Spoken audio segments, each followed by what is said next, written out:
unless if we understand the meaning of it. And also that take us to another point which is very important, learning the language of the Quran.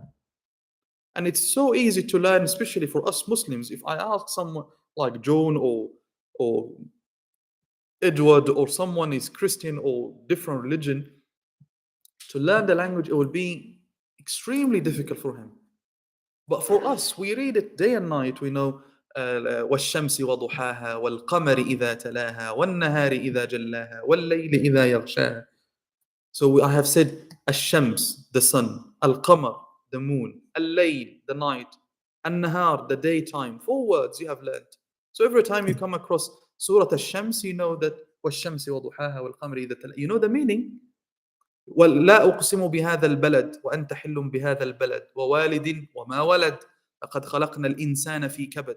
So many words we, like regular words, we may use it in the normal conversation. You can come across while you are reading the Quran. So it's so easy to learn every day some words. At the end of 1 year or 2 years, you will find yourself speak fluent Arabic. Like me, English is not my language. Well, I had to learn it because I get mixed with the people who speaks English. So you are reading Quran every day and night. In every salah, you are reading Quran. In Ramadan, you are reading Quran. So it's really important, and it has a great reward when you learn the language of Rasulullah sallallahu alaihi wasallam and the language of the Quran, so you can have access to the meaning, to the book of Allah subhanahu wa ta'ala directly at some point. So again and briefly, I know it's a bit late and I don't want to take too much of your time. It's good and great to read the Quran and to memorize it, but it's more important to understand the meaning of the Quran. So from now on, you have a plan. From now on till the end of the month of Ramadan, I will have the target to learn the Juz 30, or I will learn Surah Al-Kahf, or I will learn Surah Al-Rahman, or Surah Maryam. Choose a surah, and this is my target. Every day I will read this ayah and I will know the meaning. I will make a notebook and I will write the word that I want to learn. So whenever I come to read the Quran again, I will remember it. I will memorize the meaning of it, and so on, so you will improve. And obviously, prepare yourself for Ramadan by stay away of like socializing too much. Ramadan is not the time for eating too much, it's to eat too less. It's the time for the diet, which we've been struggling to do it throughout the 11 month. So there is 1 month to do a proper diet. So do not destroy it in the last minute of the day at iftar time, like eating too much and oil and fried things. So Ramadan, it's the time to be light and eat less. So you go to salah and you are too light and you have energy to read the salah. And also Ramadan is not the time to socialize. Eid it is the time to visit the family, neighbors, and everyone and friends, and exchange like the gifts. That's fine. But Ramadan, it's the time for ibadah, for reading Quran, for dhikr, for istighfar, having a little bit of rest. But if you're going to stay on Instagram and Twitter and Facebook and on reels from 1 to 1, then what is the time to read the Quran? Every 4 videos on the reels, it's 1 page. 30 seconds, time 4, this is 2 minutes, it's 1 page. So it's the time to eat less, time to be less socializing with the people, and also increase of the good actions and the good deeds like giving sadaqah, helping the people. Do like help with the charity organization if they are doing something. So involve yourself with good actions and also good people. Allah subhanahu wa ta'ala has emphasized on the friendship, and this was the part of the recitation in Salat al-Isha in the second rak'ah. وَيَوْمَ يَعَضُّ الظَّالِمُ عَلَى يَدَيْهِ, the injustice person, the person who did injustice to himself, will bite on his hands. يَقُولُ يَا لَيْتَنِي اتَّخَذْتُ مَعَ الرَّسُولِ سَبِيلًا, I wish if I had followed the method or the way of Rasulullah sallallahu alayhi wa sallam. يَا وَيْلَتَى لَيْتَنِي لَمْ أَتَّخِذْ فُلَانًا خَلِيلًا, I wish if I didn't consider this person as a close friend. Why? لقد أضلني. He misguided me. He took me to the wrong direction. لقد أضلني, and he took me away عن الذكر بعد إذ جاءني. After took me away of the dhikr of Allah subhanahu wa ta'ala. And dhikrullah, it doesn't mean to say subhanallah, alhamdulillah, wallahu akbar, wa la ilaha illallah, and that's it. Dhikrullah, it's the whole types of ibadah. Reading the Quran, it's a dhikr. Salah, it's a dhikr. Hajj, it's a dhikr. Everything of ibadah reminds you by Allah subhanahu wa ta'ala, it's a dhikr. لقد أضلني عن الذكر means لقد أضلني عن العبادة, which means took me away of عبادة الله سبحانه وتعالى. لقد أضلني عن الذكر بعد إذ جاءني وكان الشيطان للإنسان خذولا. He took me away of the Quran. After I have received it and it came to me, I just neglected it. وكان الشيطان للإنسان خذولا. The worst enemy and the worst one will let you down is shaitan. I ask Allah subhanahu wa ta'ala to give us a better understanding of his book. May Allah subhanahu wa ta'ala make us closer to Allah subhanahu wa ta'ala and fill our hearts with iman. May Allah subhanahu wa ta'ala forgive us and our parents. And may Allah subhanahu wa ta'ala grant us hidayah and tawfiq. قولوا قولي هذا واستغفر الله العلي العظيم لي ولكم فاستغفروه إنه هو الغفور الرحيم وآخر دعوانا أن الحمد لله رب العالمين. Thank you very much. Others, we just kind of change our Sheikh Ozzy. He's happy if there's any questions anyone has.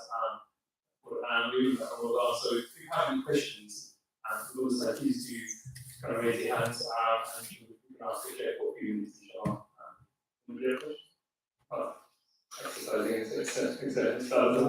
عليكم السلام. I just wanted to ask about your journey with the Quran. Where did it start? When did it start? Who supported you most? What made it easy? I started from like very young age, from let's say from 5 years old, and that was because of my parents, mainly my dad, who's the one who, subhanAllah, put us in Al-Azhar education. Al-Azhar education, for those who doesn't know about Al-Azhar, it's like normal education. You go to whatever school you go to in the UK. But beside your math, English, science, and whatever the subjects you learn Quran, fiqh, hadith, tafsir, and all the knowledges and the science related to the Quran and the Sunnah of Rasulullah sallallahu alaihi wasallam. You learn the fiqh. We learn the fiqh on Shafi'i, Hanafi, Maliki, Hanbali. We learn all four school of thought, and that's it. So we started from very young age, and it is very important for the parents to start teaching them. Do not leave your son, your child, till he is 10, 11, and he doesn't know how to read Quran. He doesn't know how to perform salah. He doesn't know how to do istinja or wudu. He doesn't know anything. And then you come and at age 16, 15, and complain, oh, my son is doing this. My son is not right person. My son is doing, because you didn't teach him. And this is one of the rights upon you, one of the rights of the child upon the parents. And even it's his rights, one of his rights is to choose the right mother. So his rights start even before he comes to dunya. Before he comes to dunya, you start giving your children rights, which is choosing the right partner, either a husband or wife. If you are a girl, you're choosing the right father before the right husband. Because if he is a good father, most likely he will be a good husband. And if she is a good mother, most likely she will be a good wife. So the rights of the children comes and start before you get married. So I started from very young age, and then it's part of our routine. Alhamdulillah, we are so fortunate nowadays. We have the madrasa in the evening. The children come back from school. They don't do anything. They sit in front of the TVs watching Netflix, or they have their iPads or iPhones and watching things. So rather than they sit in the house, they go to the masjid and learn and choose the right person to teach. Do not just go to any masjid. Who is going to teach my son? How he is going to teach him? Is he going to teach right makharij, or you will just waste 2-3 years doing alif ba, and then after those 2 years yet he cannot read anything, or he reads wrong. So what's the point? So as we are looking for the good teacher for math, English, science, and we want the perfect marks, A star in everything, we need A star also in Quran, how to read Quran and how to understand Quran and to learn the deen. In Islam, we are not, we don't have to stay in the masjid 24 hours. And also, we shouldn't stay in like attached to the dunya. We combine between dunya and akhirah. That's it. Allahu Akbar. Yes. So I've got two questions. Mm. My first one is about, so Alhamdulillah, I've grown up in an Algerian household. Alhamdulillah. I've got a GCSE qualification in Arabic. Alhamdulillah. But every now and then when I'm reading Arabic texts, I still find there's a few words I don't know, like I can't understand a sentence fully. So how do you recommend that I can sort of still sharpen my Arabic skills even after I've got this qualification? Right. Qualification as a qualification is not enough. And what you have said, it's exactly same for me in English. Sometimes I open some books to read some text, or I read the news, like notification comes on my phone, something happened in the world, and then I read it and I come across some words first time to hear about it or first time to know it. So what do you expect me doing? Copy, paste, learn the word. First time is not going to stick in your mind, but next time you will say, I have seen this word somewhere before.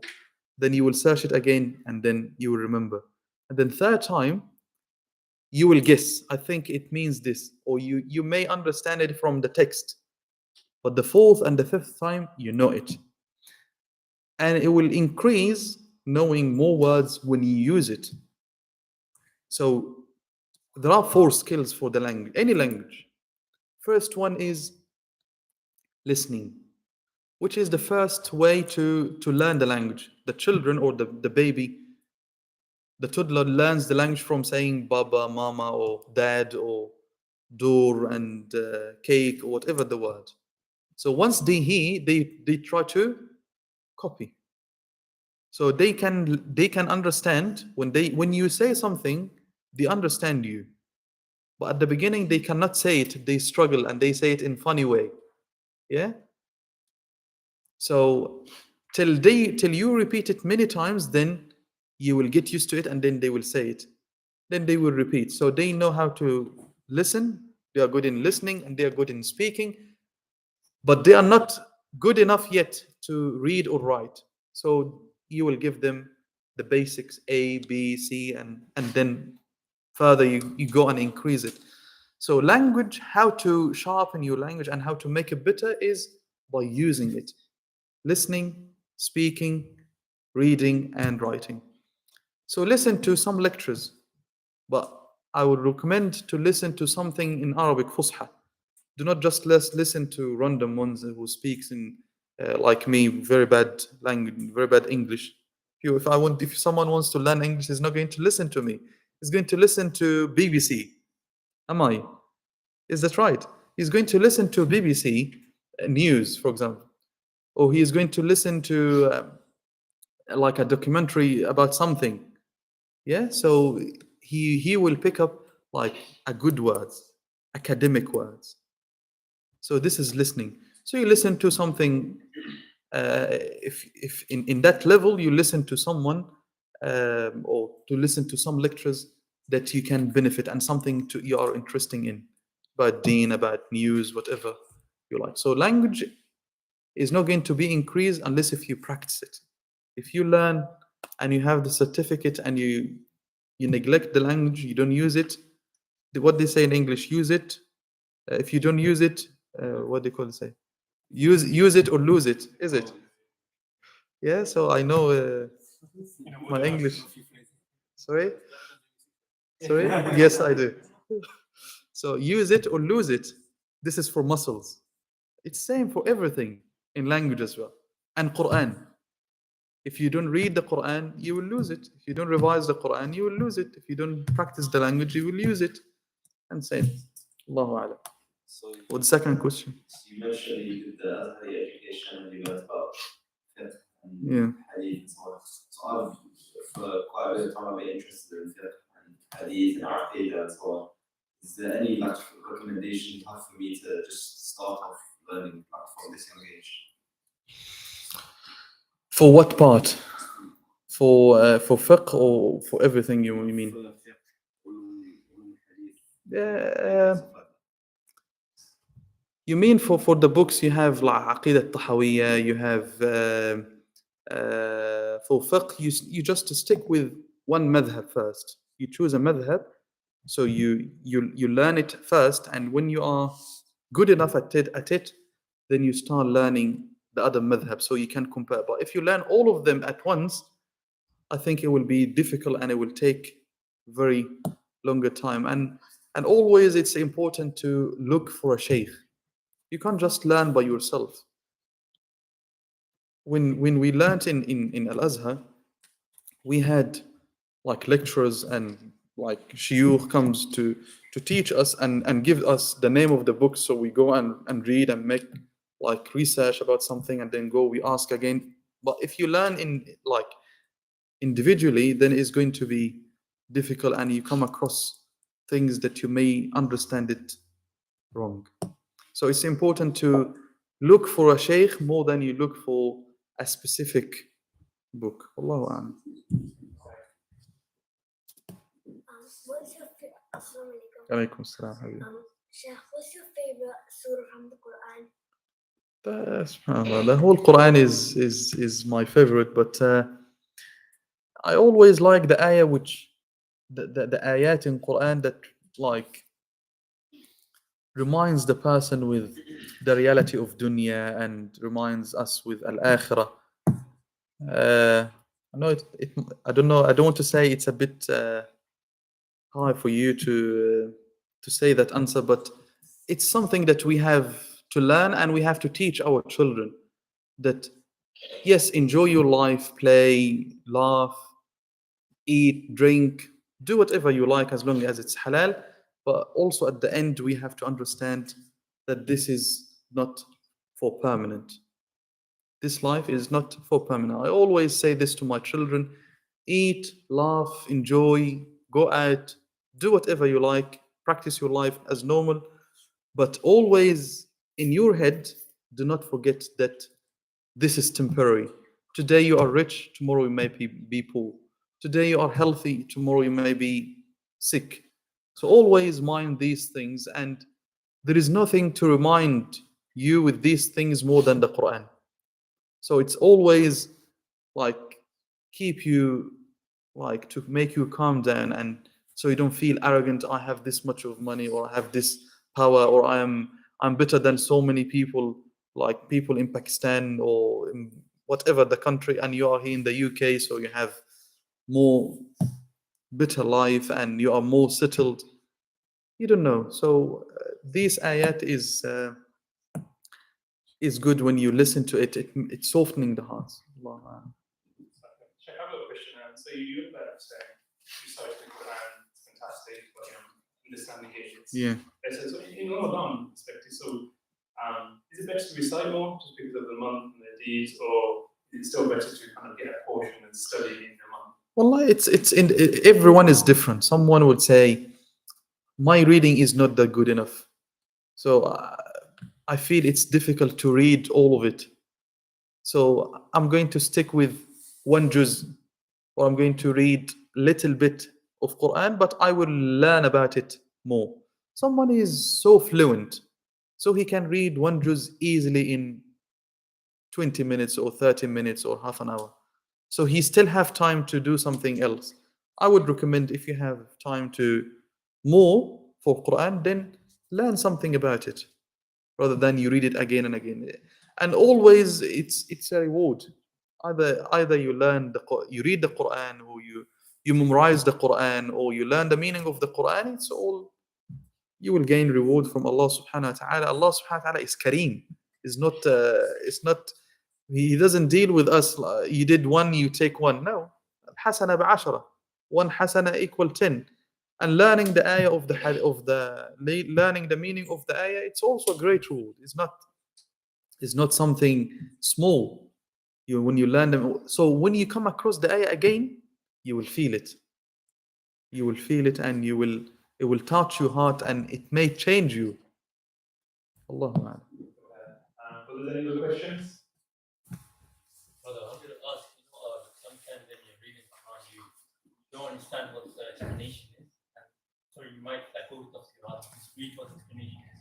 But let's say you also have some of your own inferences and you can link it with somewhere else also in the Quran. Is it permissible for you to also make such inferences and read other parts of the Quran? To link some parts of the Quran to other parts of the Quran. Trying to see what the Quran really means. Yeah. There are types of tafsir. Sorry. There are types of tafsir called the first way of tafsir is tafsir al-Quran bil-Quran. Tafsir al-Quran by the Quran itself. So, for example, Allah subhanahu wa ta'ala talked about Musa alayhi salam. He didn't talk about Musa alayhi salam in one place. He talked about Musa in Surah Al-Shu'ara, in Surah Al-Qasas, in Surah Al-A'raf. So you gather these ayahs, and every time you gather the ayahs, you have more understanding of the story of Musa alayhi salam, the story of Adam and Iblis. Adam alayhi salam.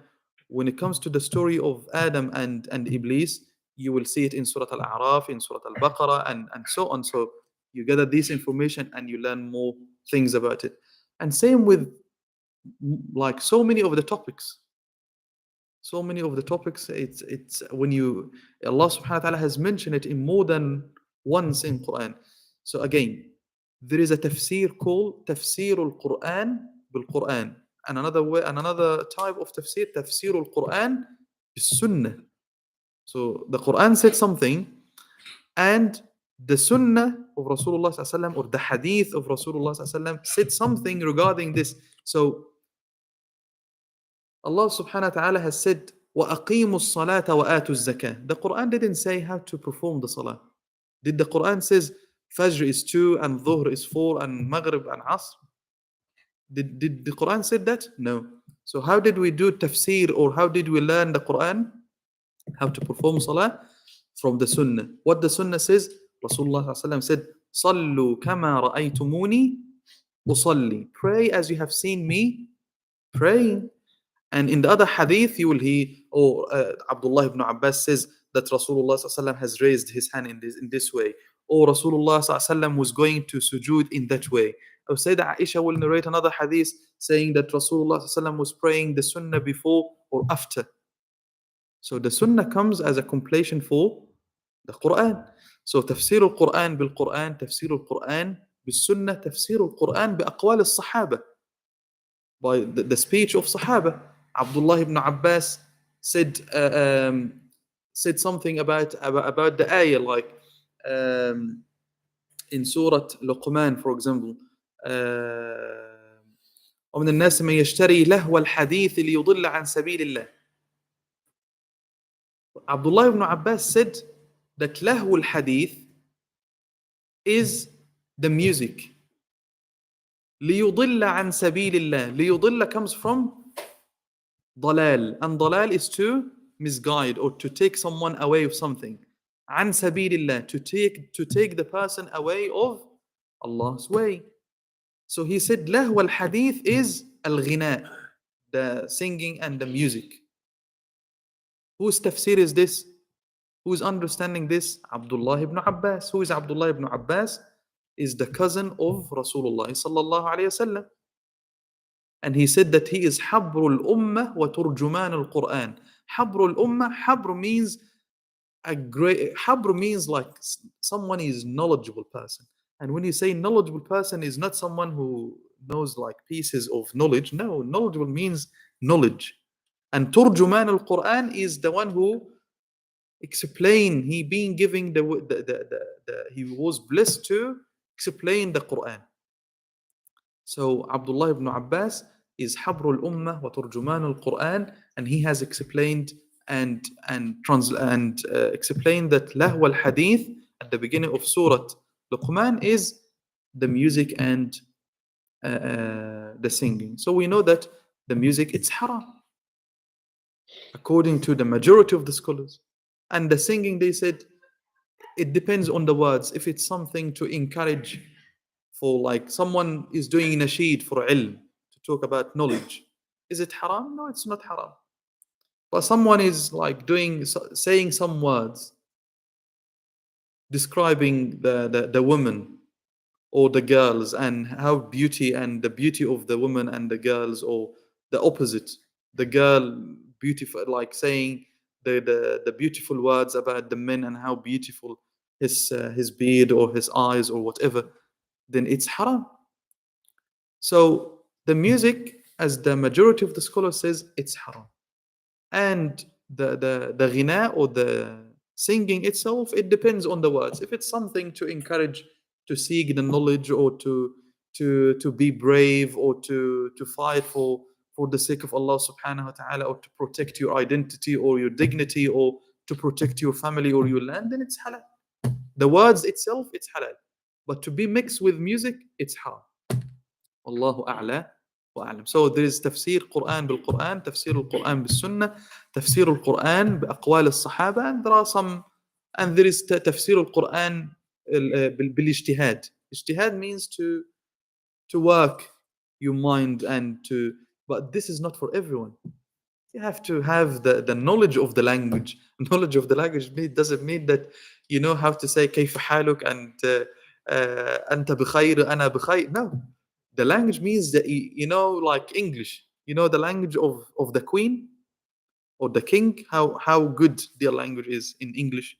It's very high level. Or someone like a professor in Oxford or in Cambridge. So they speak posh language. And they know how to use the language properly, how to type it. So they know the deep knowledge of the language. So this is one thing. And also you have to be full hafiz. Full hafiz means that you know the Quran from the cover to the cover. So when there is ayah, then you can bring the other ayah which support it or gives more meaning and more understanding for this ayah. So you don't miss anything. It's like, you know, the solicitor. So he should be aware of the whole law. You can't just know like one paragraph and miss another, because the other one, it may exclude something or include something. So if you miss it, then you will give a wrong decision. It's same with the Quran. So you shouldn't take it lightly. Wallahu a'la wa a'lam. What we'll do is we'll wrap it up there, Joanne. So, on behalf of the brothers and sisters, we hope that you've benefited from this conference. Please do go to the website, and we have a full list of program for Ramadan as well, for next week, and then for this Ramadan for something as well. The sisters in the sisters Wednesday as well. And just a quick announcement, tomorrow we have something called Dads and Donuts. So it'll be donuts, hopefully some dads and sure have some tea, and just to kind of get together for the fathers in the community, and just to kind of meet up and just enjoy it, and discuss some beneficial topics. So please do attend that at Salat, inshallah. And inshallah, Jazakum Allah khairan again, and inshallah, hopefully we'll continue to see you. Could I ask you for if I'm doing fundraising for a hospital in Egypt? Would you mind if it's a good chance? No, yeah. But brothers, can we just share this one to just maybe one more question, just to say a few words? If I can I ask brothers for 1 minute if you just sit down?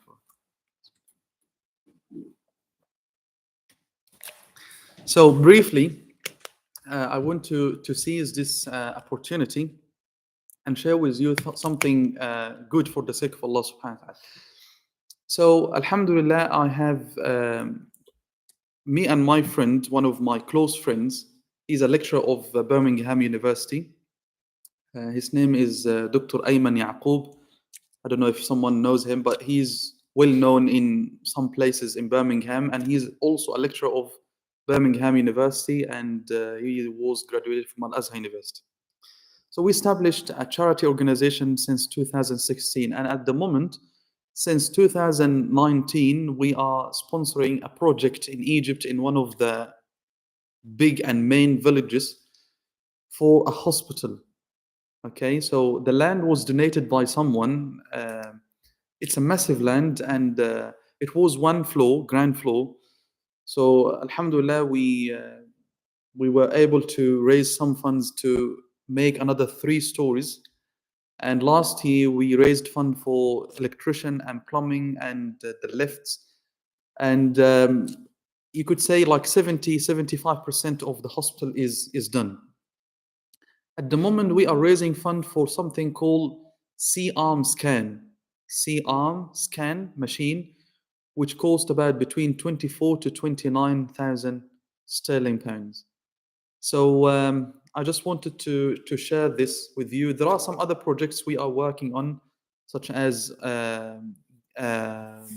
like paying back the debts for some like ladies or like parents. They try to help their children to get married, and some of them they are already jailed. So we're trying to pay off the debt. So this is 100% zakat, and also feeding orphans and like disabled people, old people. We have a few cases for surgery or operations.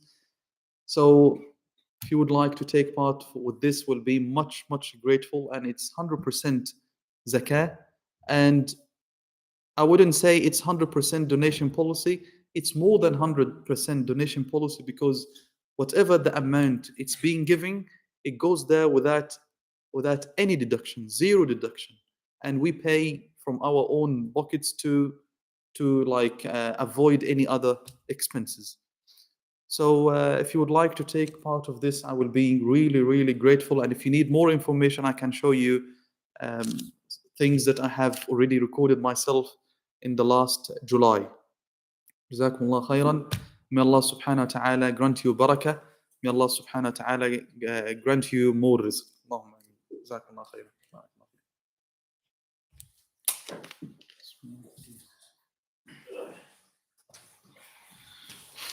السلام عليكم كيف الحال؟ الحمد لله.